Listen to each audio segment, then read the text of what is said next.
Hi, everyone. Welcome to the That's Allowed podcast. I'm your hostess, Dr. Adrienne McKeon. And today we have Casey Berman. Casey, please introduce yourself. Hi. Well, thank you so much for having me. I really appreciate it. My name's Casey Berman. I'm coming to you from San Francisco, California. And among other things I do, I have founded Leave Law Behind. You can find us at leavelawbehind.com. But what I do is help unhappy attorneys, like I was once, leave the legal industry, leave the lawyer job to find their dream non-law career that they love and are good at. So that's what I focus on. Absolutely. And I think we will definitely dive into your story in just a moment. But first, I want to ask my question. What story is the world not getting? Yeah, it's a great question. And I think it's a story that the sages, Buddha, Jesus, on and on, famous and not famous, Disney movies have been telling us, and I don't think we're listening. And that is that when it comes to God, karma, nature, comfort, ease, joy, peace, the opposite of anxiety and all of that, we are it. Now, I would be laughed off a stage or even burned at a stake or pointed fingers at or looked quizzically at if I said that I am God or that you are God, right? So you can't say it that way. But I think the story that people aren't getting is that whether you want to quote The Matrix or Truman Show or some other movies, and recently, like, this story is out there. Casey, I'm not making it up. Like, everyone's saying it, but no one's really listening to the fact that we are all it. We are not our thoughts. We are not our feelings. We are, as Michael Singer says, the space behind them, and we observe those. And if you think of it that way, it's a lot less sexy. Advertisers can't sell you anything, but that's really where kind of peace and joy and calm really is. So I think that's a story that's like right in front of our face that we're just not reading or listening. That we're all connected to source, that we all are part of the same thing. Is that what you're saying? I'm saying that. I am saying you are the thing. Yeah. You are it. You are it. Alan Watts, who brought Zen philosophy to America in the 70s, he would say that, like, you are it. It's not just we're all one, we're all in this together and all that. It's this idea of that, like, you, Adrienne, are God. It's like, I can look in your eyes and just see, like, I see you there, you're there, and I am. And, he goes on to say how we're all, if you think of all the different waves and the crest of a wave in the ocean, it's all the ocean, but it's all separate waves. And I like to think of it as, if you think of we're all the water, if you think of all these different geysers and holes in the ground, think of Yellowstone, all that water shooting up, they're all separate geysers, but it's all the same water underneath, right? And that's how I sort of view all of us, is all of our bodies are the separation, and we're very focused on separation. Giants, Dodgers, Republicans, Democrats, but it's underneath it all. We're all the same. And that's not just sort of a kumbaya message, but like, for me, that brings me peace and calm. And then it also, you can kind of just giggle and laugh at all the separation of it all. Yeah, absolutely. I think we had to have, in order to have an experience of life, if there's one thing, right, it has to split itself in order to experience something else. Exactly. And so that's how you get binaries, but it's an illusion. I completely agree with you. Yeah. Beautiful. Thank you for that. And I think that will really inform the rest of this conversation, where we're talking about helping people get in tune with their intuition and get outside of the shoulds. That's right. So how did that start for you? Where was that moment where you realized something's not working? This is not what I want to be. This is not what I want to do. Yeah. And, illusion is Maya in Hinduism. And another way to look at it is that it's an illusion, but that it's a drama, and that it's a game, right? It's a game. People say you're in your own movie. So that's because illusion, sometimes I've had difficulty understanding it. And so when I think of it as a drama, For me, you know, I always joke, I was a Jewish kid who didn't like blood. So I didn't go to medical school. I went to law school. That's about as critically as I thought about it. Right. Yeah. And there's other things in life that I haven't thought that critically about, some of them minor and, you know, some of them major. Some worked out and some you're like, why did I do that? Right. And so for me, it really hit in 2004. I was a lawyer, in-house counsel, and I'll never forget. So I had the job almost all attorneys wanted. Think of, you know, .com, San Francisco, office space, dog running around, free lunch, all that. And I was the lawyer, and it was a great job. Don't get me wrong. I learned a lot. But there was just that moment. We had an office in England, so they were buzzing with emails right when I woke up. And I'll never forget walking to work and looking at my BlackBerry. I'm dating myself, but looking at it, and I just said, I hate this. I just hate it. Mm-hmm. And then realizing later on that evening, no, I still hate it. And then realizing the next day, no, that hasn't gone away. Yeah. And just like, I hate this. I hated the anxiety. I hated the lack of purpose. There was one story that really came up as we flew to, I was sort of on the outs, and we flew to England, which is the headquarters, and we had a big rah-rah pep rally for it. It was nice. It was nice to get everyone together. Those things are very beneficial. But I'll never forget, as in-house lawyer, I got put the sticker that went on me. It was like, hi, my name is Casey. And I was in the admin department. And I remember thinking, I don't want to be an admin. And no knock on people who are doing administration. It is for some people. It just wasn't for me. And that really, the universe, I think, was saying, you know, a lawyer is kind of glamorous in some ways, but you're kind of a glorified paper pusher in many ways. And is this what you want to do? And I saw the path, general counsel of Silicon Valley. I saw the money and the cars and just everything I could do. And I sat there at 27 years old and said, I can't believe I'm doing this, but I am going to turn that down. And I left way back when. So yeah, that was really the start of this journey or process, which I've had a lot of bumps and bruises, but it's been very rewarding. So you took that leap. Yeah. What happened next? Yeah. Took that leap. So actually what happened is it took me just to show, and I help attorneys leave the law, and it takes a while for this. And I understand. Yeah. That happened in April of 2003. I didn't actually give notice until June of 2004, just to show you how the mind worked. No, don't leave. You know, I talked to friends and they're like, you're so crazy. I mean, Mr. Leave Law, the behind guy, took 13 months to do it. Right. Yeah. And there's a funny story that I was getting ready. I was going to tell the CEO, and it was like 5:30. He was still in his office, and I went to the bathroom to wash my hands, and I was just sort of nervous. And someone came in, I went into a stall. I just caught my breath. Person left. I went back out. Well, he was the guy who went in the bathroom. So I went back to the office and he was gone. And I was like, oh God. So I had to wait the next day to actually give notice. And he was not very supportive. He was like, how could you do this? You know, you're going to fail. You're going to this. And I remember being like, this is the last thing I need. So I left. I spent about a few months bridging. I consulted for them just to pay the bills. I went traveling. I got married. So a number of things happened, but yeah, it was really wait a minute, what the heck did I do? I had a number of those moments, but through it all, there was just that voice. I'd heard a voice, and it just was like, I got to try this. I got to do something else. And then, you know, you have money anxieties, and I had to buy groceries on my line of credit once when I didn't have the money coming. I mean, you just have all those things, but something just invisible kept pushing me forward. So. And what did you do? Yeah. So I cobbled it together. I started consulting. I started reaching out. This was in 2005 now. And I got kind of like a part-time consulting gig as VP of operations.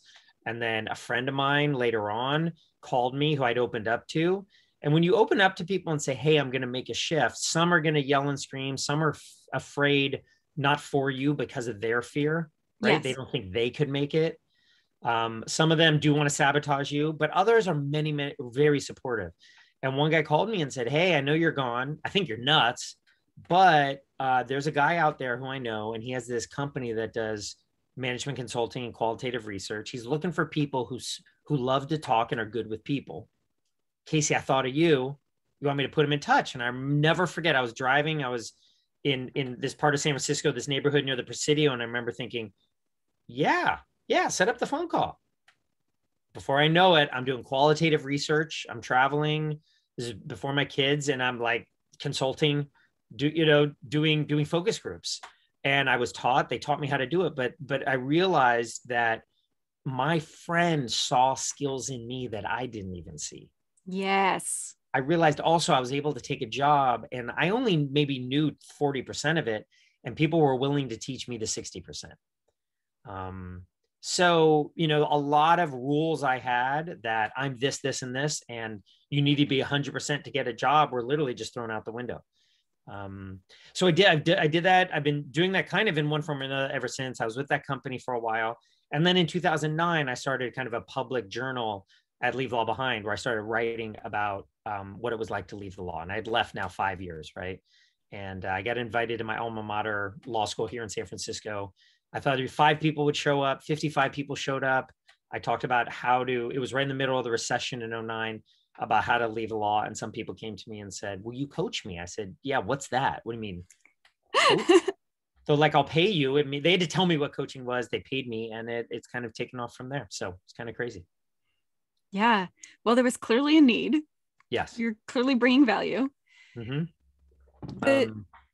The thing that I find so amazing is, I wasn't in law, but your story is so similar to my own story. Yeah. I was in academia, but a same kind of thing where I just had this moment of, I hate this, I love teaching and I love research, but I hate the bowing and the scraping and the weird little political dance that you have to do to survive in that environment. Yeah. And same thing, I went to my, professors and got this huge lecture on how this was insane and how I could never come back again. If I left, this was it, career over.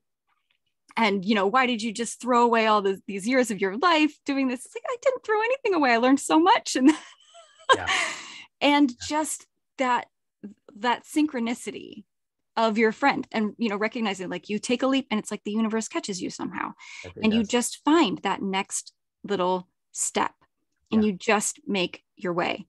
And there you find those people who are your team and who are your supporters, and who recognize that you have to find your tribe. I think that's the biggest thing, is like, find who your gifts are for, and then just start giving them before anybody asked for them.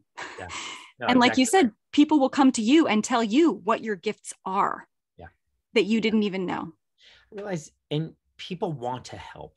Oh, yes. People, so for people I've helped leave the law, we're amazed when someone you don't even know, you reach out on LinkedIn or a friend, and they take 30 minutes and say, hey, Casey, I think this is good. I think that is good about you. You can do this, you can do that. And if you want me to make an introduction, I'll introduce you to so-and-so down the road. And you sit there saying, we just met, and it's virtual, it's over Zoom, and I just connected you, a cold connection over LinkedIn.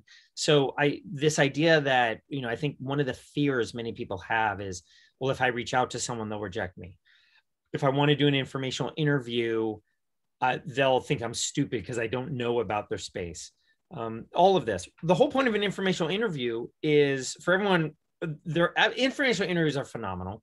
Oh yeah. 1, you gather information. Do you like the job or not? Is it on your list, or do you cross it off? 2, you let other people talk about themselves. Literally, the question is, hey, Casey, you're in such and such space. I'm thinking of exploring it. What is it like? Oh, well, you see, and that person gets it. Who doesn't want to talk about themselves? Yeah. And then 3rd, they make introductions for you that can be more warm leads, and you're just expanding your network. Yes. And maybe, most of the good jobs aren't actually advertised. They are snatched up before anybody external even knows about them. Hidden job market. If you have a conversation with someone and they have a connection with you and they like you, you'll stay in their mind, especially if you keep that relationship warm over time. And then if something comes open, they'll think, hey, who might be a good fit for this before it's even advertised. Yeah. I've had, I think, 4 jobs. If you look at my LinkedIn, 4 jobs, I think 5 over 20 years. And none of them came from an open job posting. Yeah. Always friends. So-and-so who I know is looking, they haven't even, the job posting is in their head. Yeah. They have a need. Casey, maybe you get coffee with him and then you talk, it's a fit, it's a not, you like each other. And he goes, maybe I'll post it, but you know what? Why not just hire you? Let's just do this. Or let's just start off. Can you consult for 3 months? I'd be happy to consult. And there you go. Yeah, absolutely. Yeah. So what advice do you have for people who are out there right now listening to this and thinking, yeah, I hate my job too. I hate it. What now? The first thing is to ask, why do you hate it? Are you just having a bad day? Right. Right? Why do you hate it? There will be a ton of reasons. I hate the people I work with. I think some of it also, and this is David R. Hawkins calls about cheap payoffs. So first of all, there's the usual suspects, right? Like, I hate it. The work is boring. I hate the people around me. I hate the clients. I hate the customers. I just blah.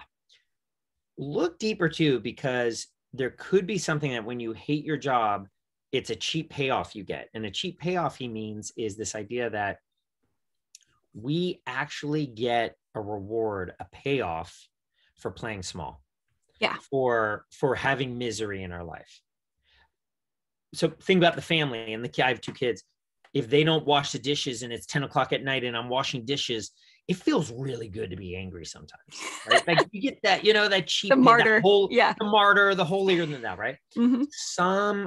When it comes to work, to your question, it could be a real cheap payoff, or you get that payoff, you get that reward of, I told you the world is bad. I'm better than this place. These people are holding me down, the victim mentality, whatever it is. So in addition to the usual suspects, I would always look at what payoff might you be getting from this, from the complaint.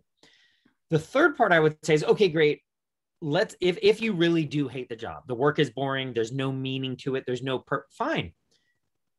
Focus, and this is what I teach and leave all behind, focus on what we call your unique genius. Okay. Mm-hmm. And there's 3 questions. If you're a sports fan like I am, it's like a scouting report, how good a player is. Think about actors or actresses. They're good at this type of work or that type of singing or that type. But really, and I ask your network 3 things. Compliment me. What am I really good at? 2, what advice do you come to me for? Right. In general, do I build IKEA tables? Am I a great party planner? And then 3, what have I done or what do I do for free?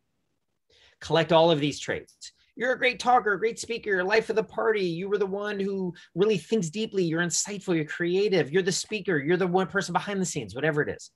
Gather all of that data, organize it, interpersonal, keep the trains running, whatever buckets you want to, right?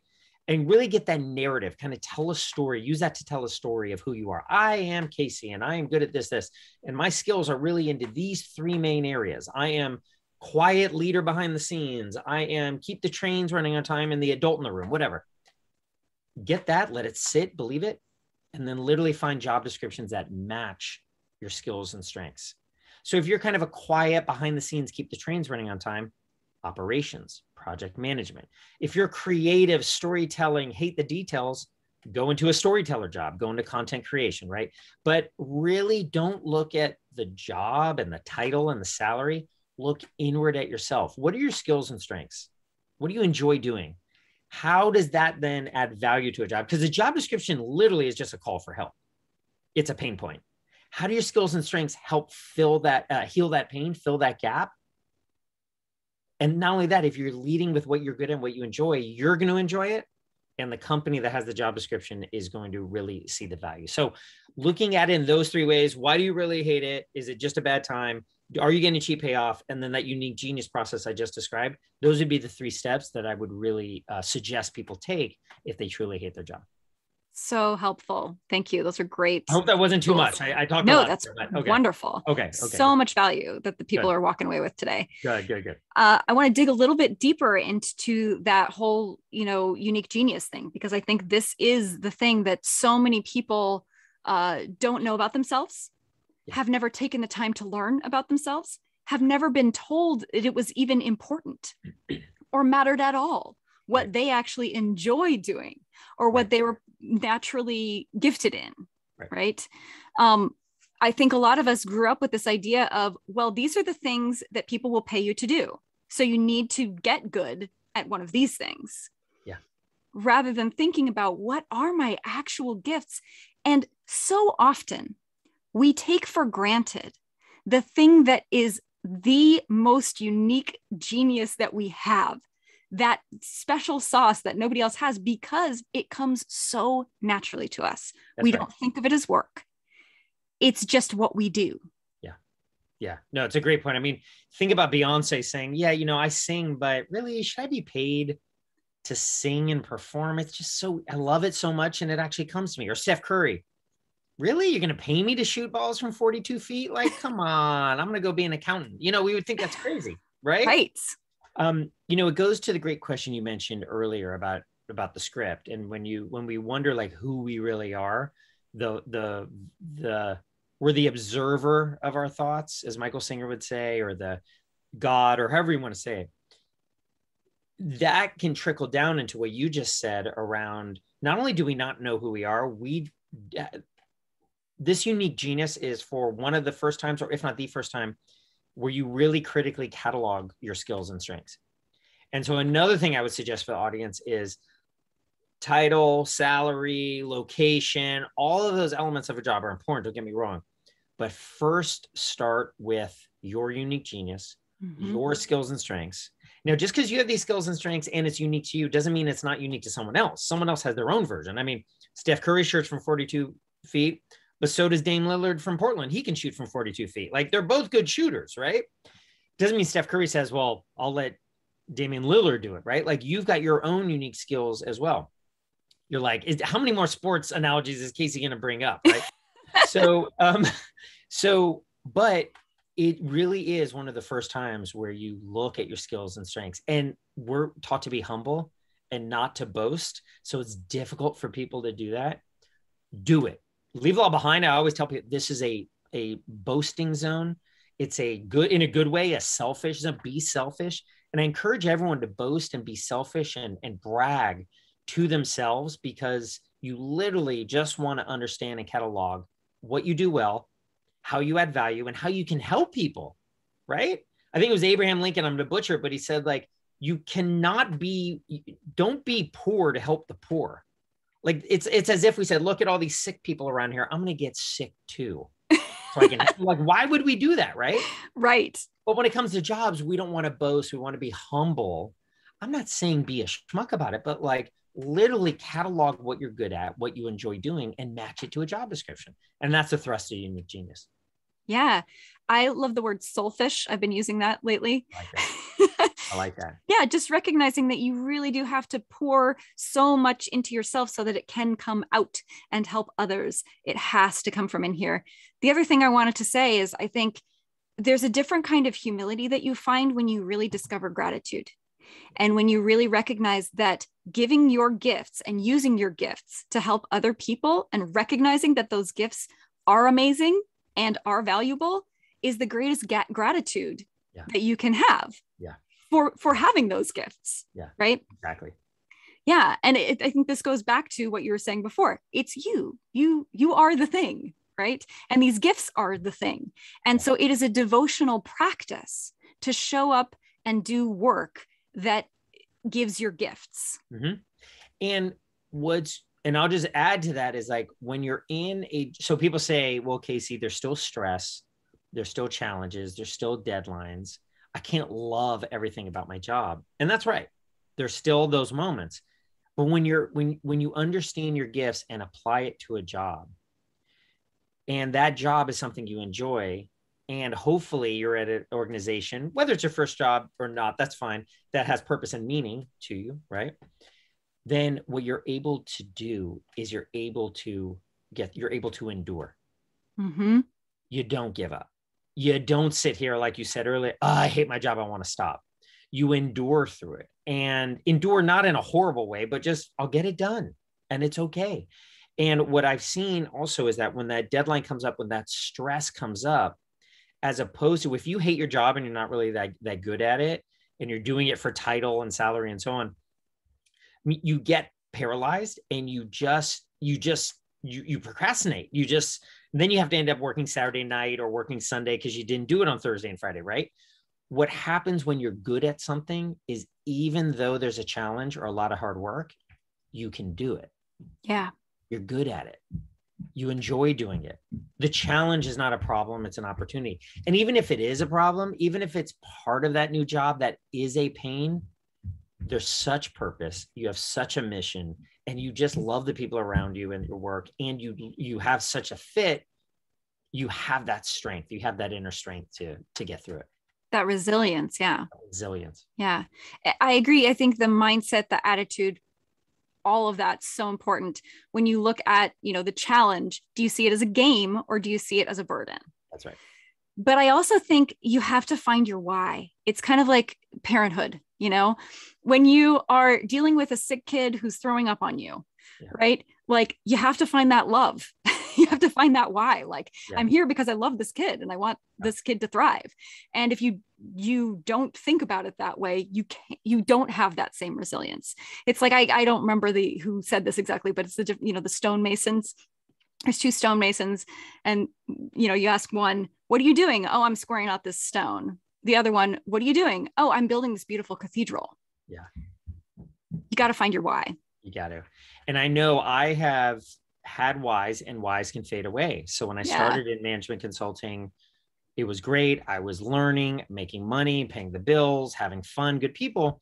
After a few years, you're doing the same projects for big tech companies, well-known tech companies, and you sit there and you say, okay, my why has faded. Mm-hmm. I need a new why. And that's perfectly fine. Not only is that perfectly fine, that's important for your growth. Yeah. Yeah. If you had the same why your whole life, you wouldn't grow or change much, would you? It's the natural course of things. You're right. I didn't think of it that way. Yeah, that's exactly right. Yeah. So we're going to transition in just a moment here, but I want to kind of ask you, what do you think are the big takeaways that you really want people to walk away with today? If nothing else, like you want to make sure they got this. So I want people to understand that in life in general and in career, there is a better way. So I'm not saying grass is greener. I mean that if you are suffering in any way, anxiety, depression, lack of potential, whatever those thoughts are that are clinging to your identity, there is a better way. You don't need to feel that way. And I don't want this to come across as bliss nitty, entitled self-development guy from San Francisco. That's not it.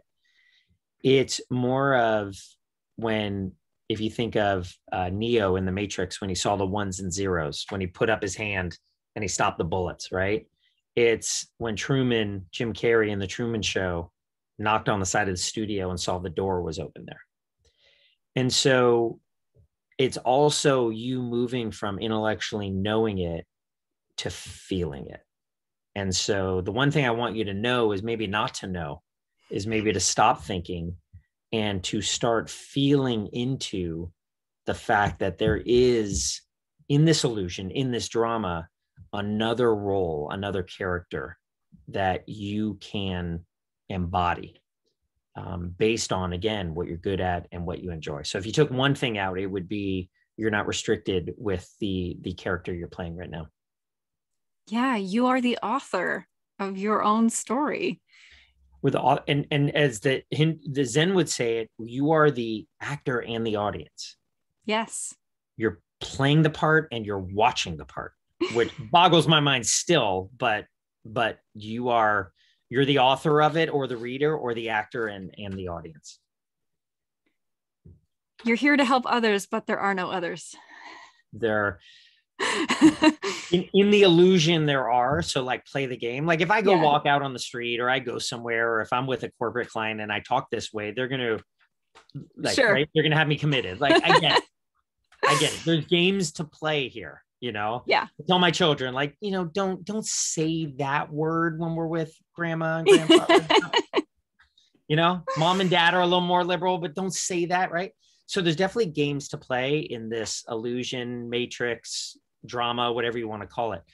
But if you can have one foot in the game and one foot out, and just having that calm, soothing voice, the geyser, the water underneath, whatever, If you can have that, it makes playing in this game more fun, So much more fun. so much more fun, more comfortable, not complacent, but comfortable, less serious, more sincere, less serious, more sincere.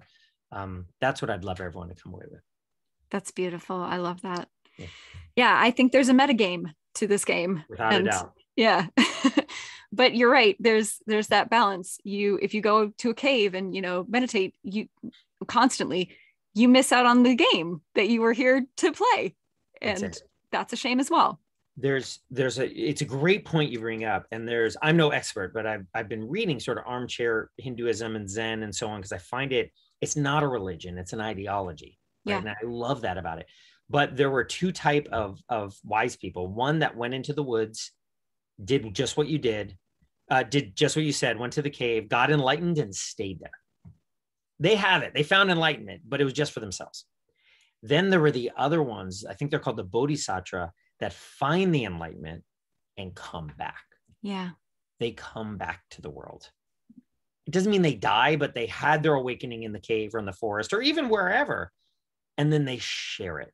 And I think like what you're doing on this podcast, what hopefully the work I'm doing with lawyers and what other folks are doing is, we heard a voice, we saw something.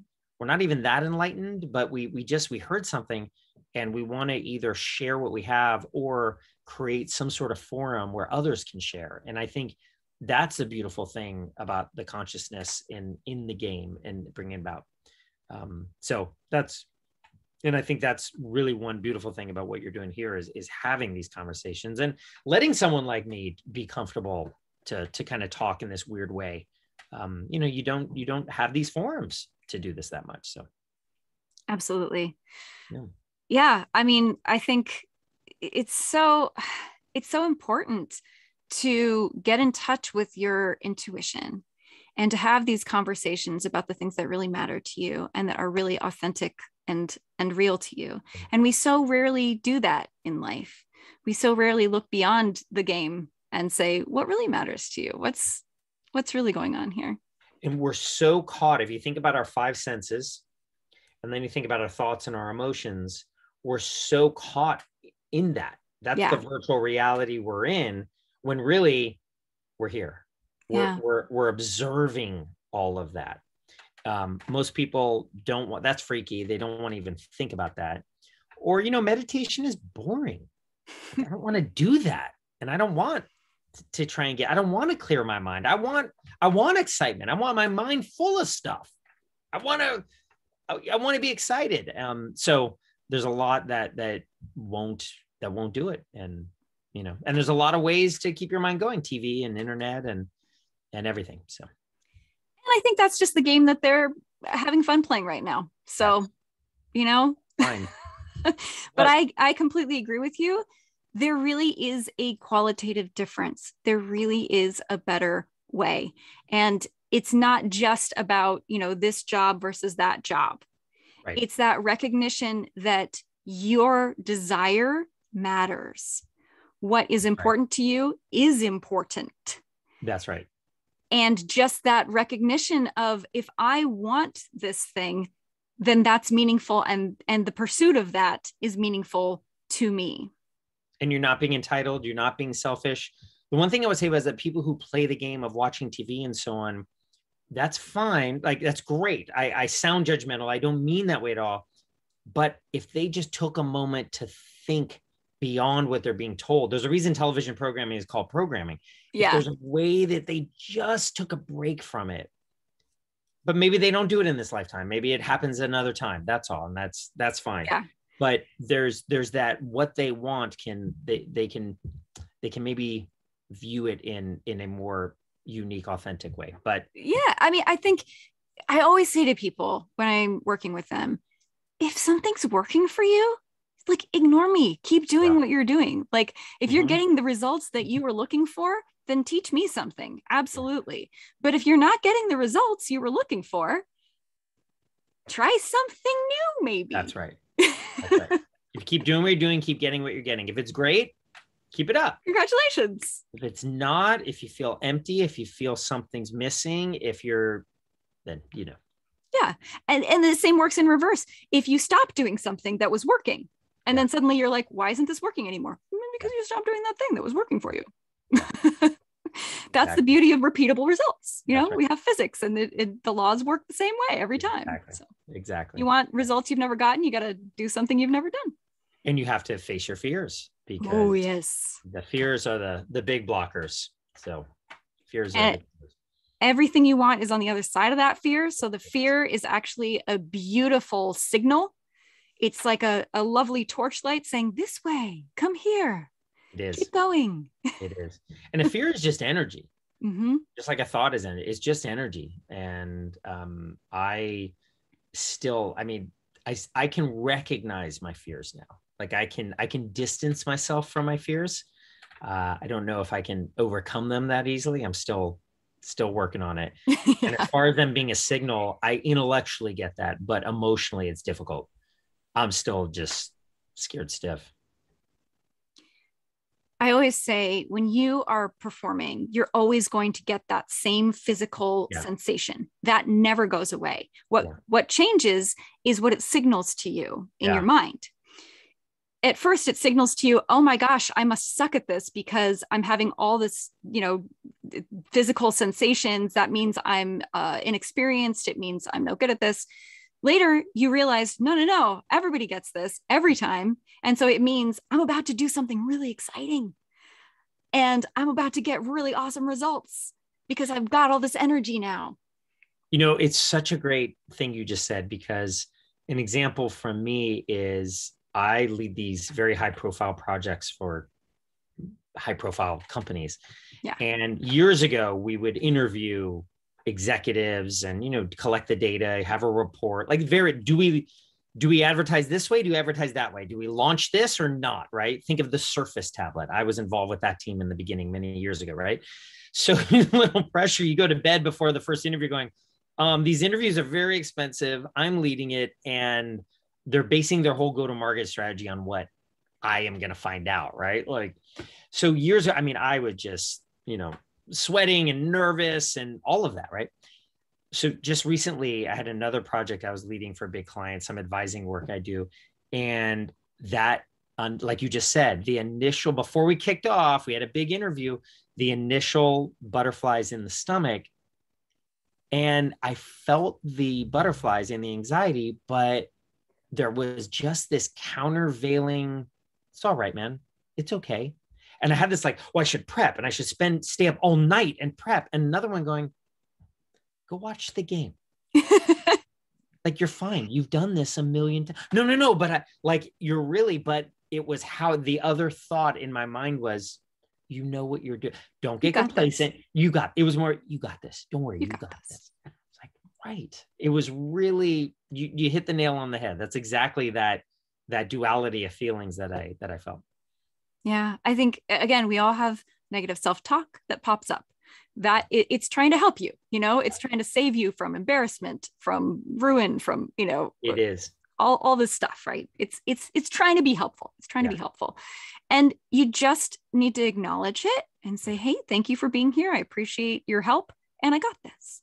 That's it. Got this. And one way, you're totally right. The acknowledgement, if you personify it. So, Freddie, fear of the unknown. Yes. Right.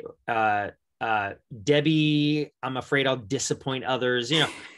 First of all, you got to laugh at it because it's so stupid. And then once you're laughing at a fear, it's like, oh God, what am I doing? I am going to stay being a lawyer and wreck the rest of my life and be mean to my kids and my spouse and everything because I don't want to disappoint my parents, the fellow partners, and my clients. Really is a disappointment that I don't want to have the talk that I'm leaving the firm.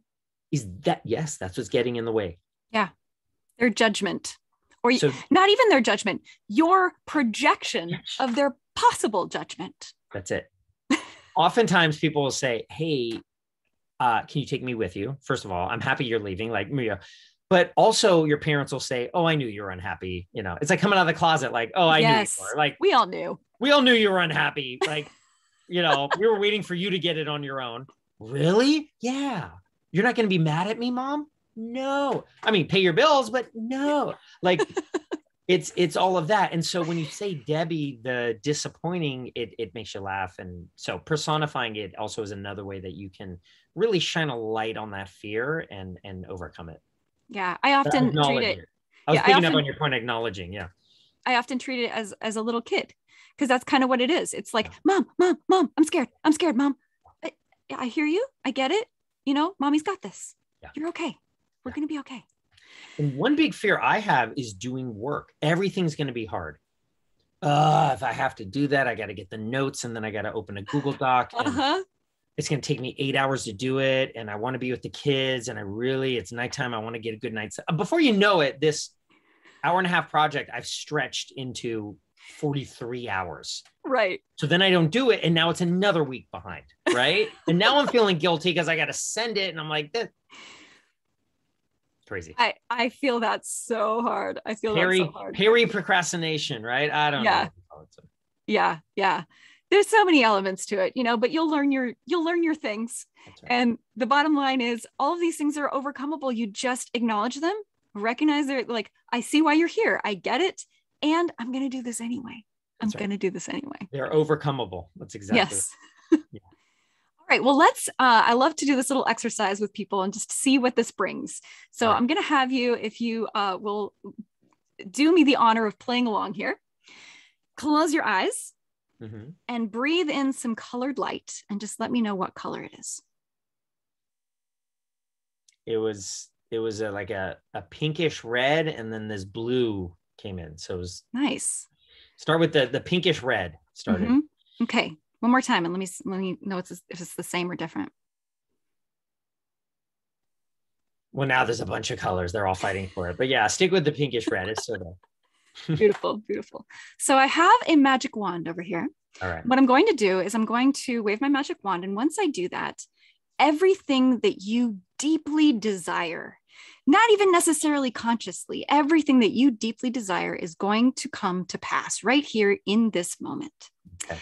And so I'm waving my magic wand, and I want you to just tell me what's the first thing you see in this ideal new reality that you're in right now. I see time freedom. What does that look like? It looks like nothing on my calendar.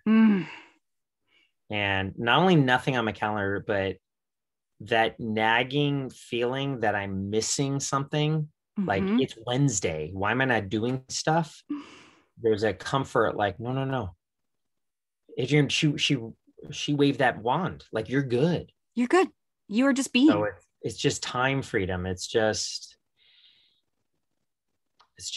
I'm going I'll wake up early. Don't get me wrong. I'm not going to sleep till noon, but sure I might, but I'm running with my dog. I got nowhere to be. I'll leave the park with her when it's ready to go. And I come, and I'm just intentional with my wife and my kids. And I want you to be there in that park for a minute with your dog.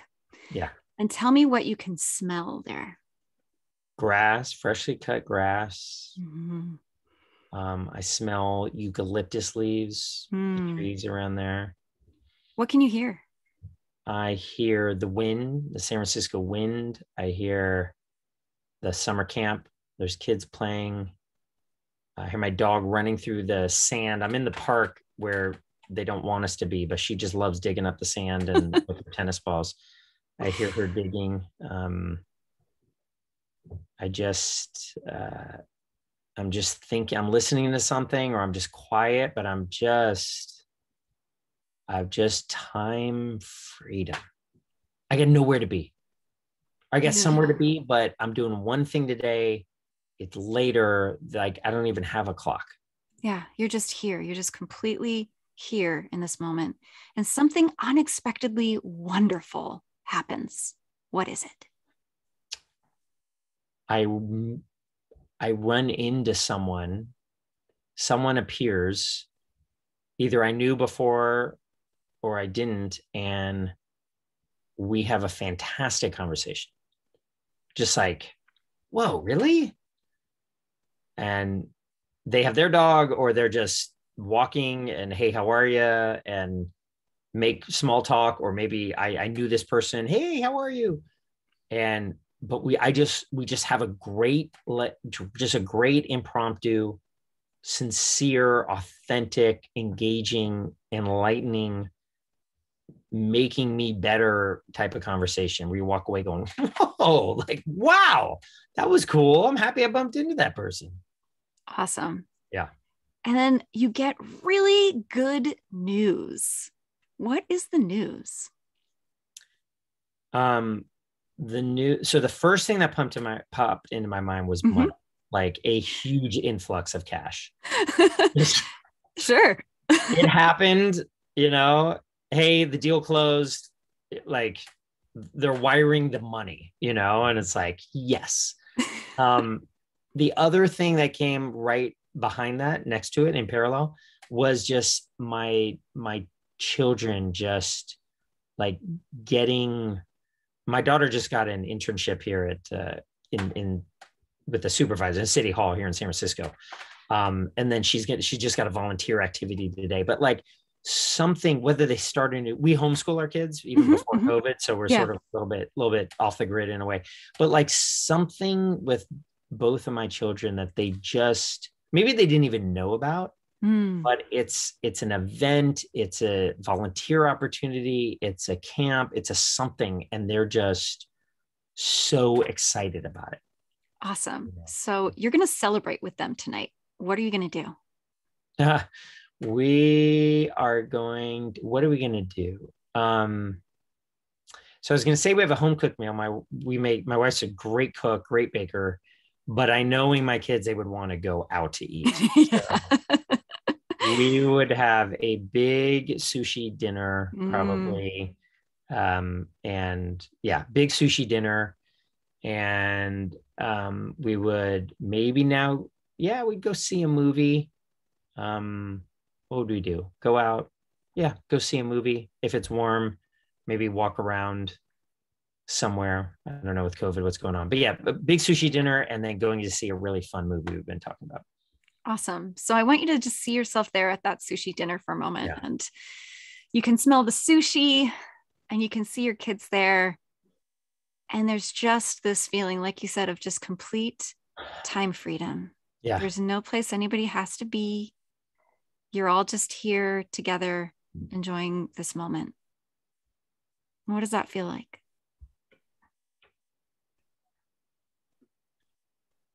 It's peace. It's alignment.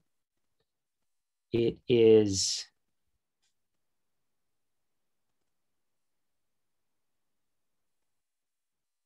how it should be. It's probably for one of the first times just really how it should be. As my phone rings, it's how it should be. And on that, let's open your eyes. Thank you so much. Yeah. One of my best friends, though. It was one of my best friends who I'd love to see. So it wasn't a work call. It was a good That's call. Great. That's great. So maybe that's your good news. Right. And you'll go and have that wonderful conversation right now. That's right. That's right. Thank you so much for taking your precious time to have this conversation with me and with us. I can't thank you enough. This was really valuable. It was my pleasure. I was honored to be here, and that exercise you just did was therapy for me. So that was fantastic. Wonderful. Yeah. All right. Well, thank you so much for being here. Where can the people at home learn more about what you do? Yes. So Leave Law Behind, leavelawbehind.com. Find me there. Email me, Casey, CASEY at leavelawbehind.com. So love to get any emails from you. Feel free to reach out that way. Wonderful. Thank you so much. Thanks for having me.